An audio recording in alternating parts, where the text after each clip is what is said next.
When you bring your child home for the first time, you want a baby monitor you can trust. When you choose Stork, you choose technology trusted to monitor 10 million babies in hospitals every year. Stork continuously tracks your baby's pulse rate, oxygen saturation, and temperature. Visit MassimoStork.com to learn more. Stork, a revolutionary baby monitor, is born. Stork is not a medical device. Read and understand all product labeling. Massimo data on file. Moms and dads, I bet you can relate to this email. Kirk, my son is just like the kids you described in your podcast. He comes home feeling defeated after school, feeling like he isn't smart. But I got him Crunch Labs and he loves it. Building the new toy and watching Mark Rober makes him feel smart. And then he explains, talking a million miles a minute, like our kids do, all the cool science facts he's learned. It's like I get my real kid back when he's building his Crunch Labs toy. And that is exactly why I was so psyched when my niece first told me how her son loves Crunch Lab. Confession, this is the one sponsor I wanted more than any other because it's such a perfect fit for our kids. So go to crunchlabs.com/calm and you'll see why. Crunch Labs is a STEM monthly subscription build box for kids. Your kids get a really fun toy in the mail every month. And what kid doesn't love that? And then they put it together by watching a step-by-step video from former NASA engineer Mark Rober, where he teaches all the cool physics that make the toy work. Mark's passion is helping kids think like engineers. And this helps your kids develop resilience and problem-solving skills while having a ton of fun. Get your kids something they will actually love, use, and look forward to getting all throughout the coming year. Build your child's confidence now. Visit crunchlabs.com/calm and get your kids Crunch Labs today. So do you have a child who fights you when you tell him to get off his video games? Maybe the child fights you over bedtime, maybe even swears when he's disappointed. Do you have a kids who struggle with self-regulation, with delayed gratification? Well, of course you do, because you're a modern family, and that's what it happens a lot. So that's what we're going to deal with on today's episode of the Calm Parenting Podcast. I want to show you how to handle these tough situations without giving in, but in a way that you also teach your child self-discipline. And we learned this early on with Casey because there's this balance that you always have, like, are we giving in? No, I don't want you to give in. But I also don't want to just shut everything down. I want to actually, my goal was to teach Casey how to control himself so I didn't have to control him, right? That was a deal that I made with our son. I said, Casey, here's the deal. If you prove to me that you can control yourself, then I don't have to control you.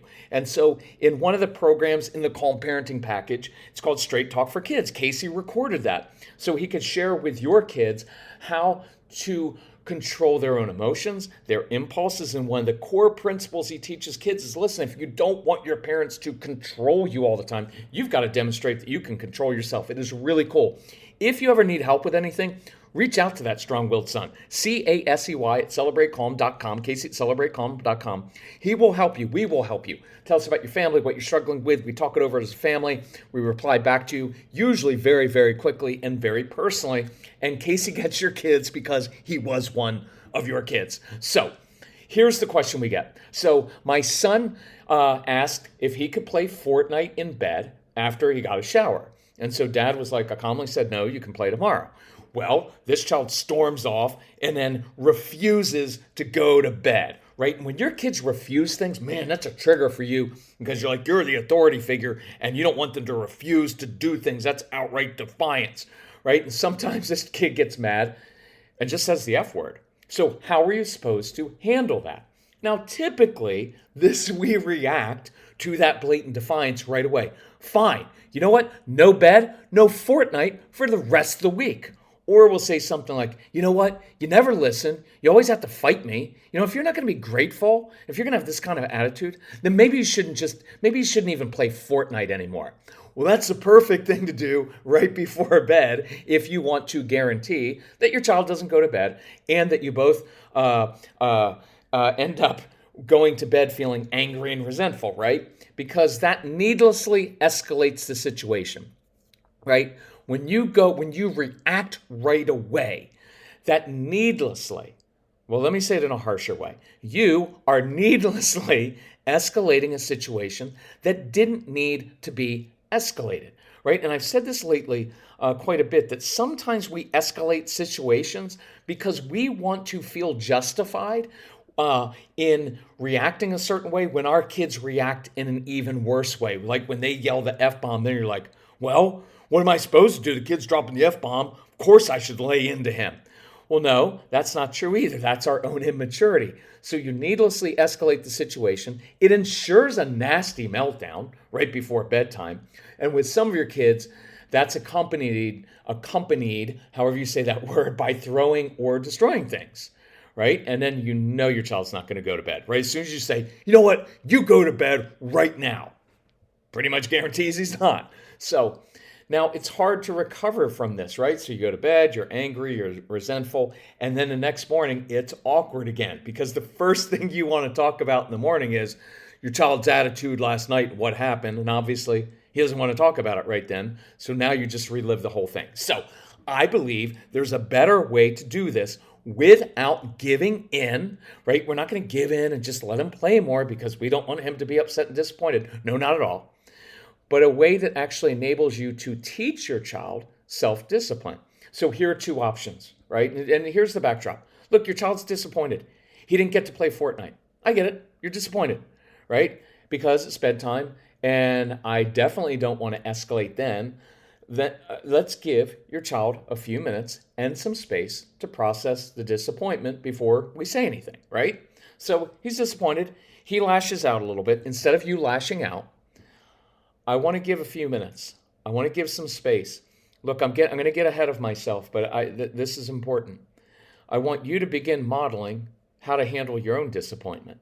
See, you're disappointed that your child reacted that way and didn't just go to bed when you asked. You're disappointed that he got upset and said a swear word. You're disappointed in that, but if you can't learn to handle your disappointment, then you're modeling for your child, oh, when things don't go your way, then you just yell and lash out, right? No blame or no guilt in there. But I want us to realize the pattern that's happening so we can break that pattern, right? So I want to give a few minutes. I want to give some space so the child can process the disappointment, really so we can process our own disappointment before we escalate things.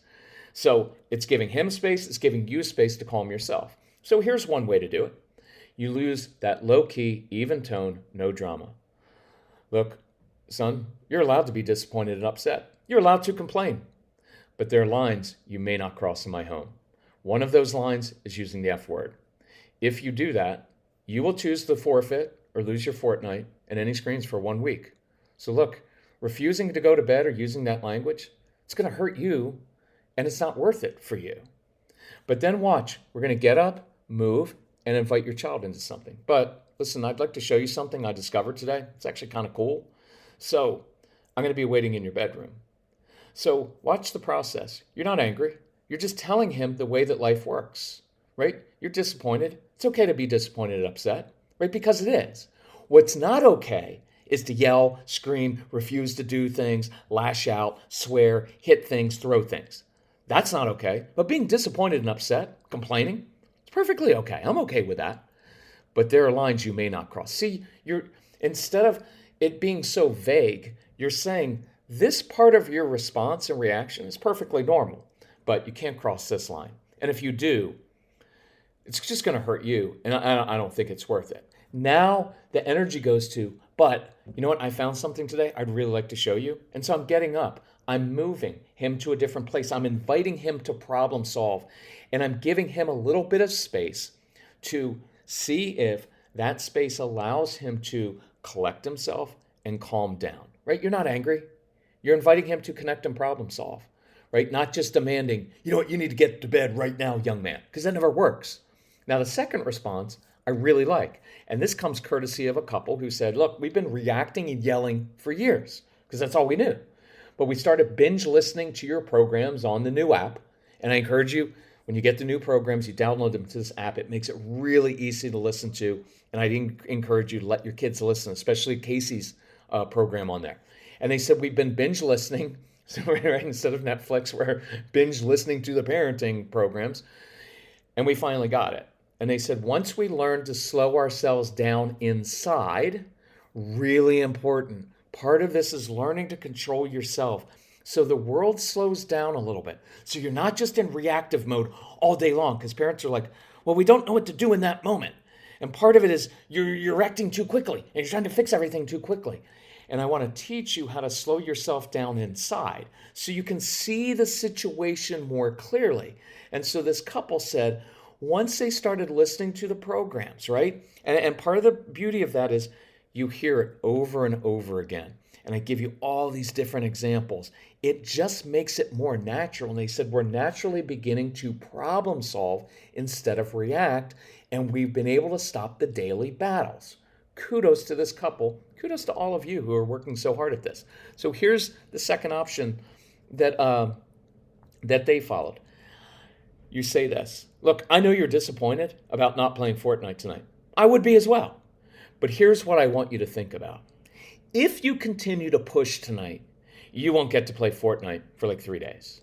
But if you can show me that you're a big guy, that you're maturing, who can handle disappointment, then you'll actually earn extra time to play tomorrow because you've shown that you can control yourself. Look, you don't have to give the extra time, but I kind of like it. Look, if you can show me right now while you're disappointed and you're upset and you're angry, if you can show me that you have what it takes inside to control yourself and handle that disappointment, man, that's maturity. And I respect that. And because you're learning how to control yourself, I may give you a little bit of extra time to play tomorrow night because you're proving that you can control yourself, right? So then you say, well, so think about that. Let me know what you want to do. And then you walk away, you may invite, but you give the child space.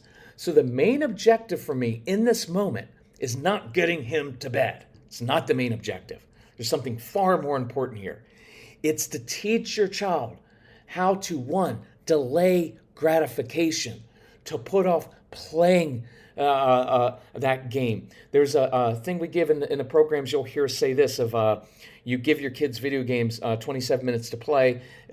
You tell them, look, if you're not off in 27 minutes, if that screen's still on, when I walk back into the room after 27 minutes, you've just chosen to lose your video games for 3 days. But when you get your video games back after 3 days, here's what I say. Look, I'm going to give you 27 minutes tonight. But think about this. If you turn off your video games or your screens 2 minutes early, I will give you an additional 4 minutes to play tomorrow night. And what we're trying to teach is, look, if you delay gratification for just a couple minutes tonight, you'll get extra time tomorrow night. It's a very practical, very specific way to practice this, a skill that very few kids and people have in 2022. Right? Here's what else. You're teaching delayed gratification. Number 2, you're teaching your child how to control his emotions when he's disappointed. There's literally nothing more important than that in life. Number 3, you're modeling that you can control your emotions when you're disappointed in your child. Is one of the most powerful things you can do is just model this. So they begin saying, oh, wow, my dad changed because he used to react all the time and blow up and things didn't go their way. They get upset in traffic. They got upset all the time and now they're calm. And number 4, I want to teach your child there's a benefit to delaying gratification. See, your child already knows that there's consequences for not doing that, but that's all he probably knows is consequences. What your child doesn't know is how to control his or her emotions and deal with disappointment, and that's critical to what I'm after, right? And maybe you haven't modeled that yourself, right? There's no blame or no guilt, but also no excuses. So this week, let's learn how to model that for our kids. So they see, my mom and dad can do that. I can do that. Because what would it mean in your home if both you and your kids knew how to control your emotions and handle disappointment? That would change everything. So that's our mission this week. Learn to do that. Let's practice this. If we can help you, get the everything package on our website. Easiest way to do it. You get all of our learnings, all of our teachings, 35 hours, everything we know about these kids for less than the cost of going to a therapist's office. If you need help with that, if you need help choosing what you want or working within your budget, reach out to Casey. He's really helpful. Casey at celebratecalm.com. And if you find this helpful, please share the podcast with other people, other parents who are struggling. Hey, we love you all. We appreciate you listening to things that challenge you every week. I know that's not always easy to do, but we do appreciate how hard you're working at this. So let us know how we can help you. Love you all. Bye-bye.